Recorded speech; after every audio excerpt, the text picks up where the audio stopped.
Showbiz দুনিয়ায় আবারও আলোচনার কেন্দ্রবিন্দুতে তাহসান খান ও রোজা। কিছুদিন আগেও যাদের রোমান্স নিয়ে ভক্তরা মুগ্ধ ছিলেন, এখন সেই সম্পর্ক নিয়ে উঠছে নানা প্রশ্ন। এক রাতের মধ্যে বদলে গেছে সবকিছু। সত্যিই কি ভাঙনের পথে তাহসান রোজা, নাকি এটি নিছক গুজব? সাম্প্রতিক সময়ে তাহসান ও রোজাকে নিয়ে ভক্তদের মধ্যে কৌতূহল বাড়ছিল।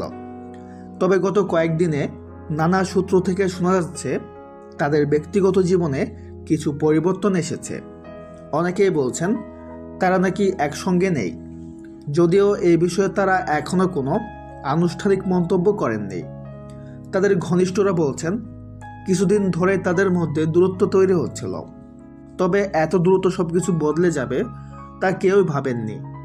সামাজিক মাধ্যমে অনেকেই দাবি করছেন এটি নিছক গুজব, আবার কেউ কেউ বলছেন সত্যিটা সামনে আসতে একটু সময় লাগবে। তো ভিউয়ার্স, এই বিষয়ে আপনার কি মতামত কমেন্টে জানাতে পারেন। দেখা হচ্ছে পরে কোনো ভিডিওতে। সবাই ভালো থাকবেন, ধন্যবাদ।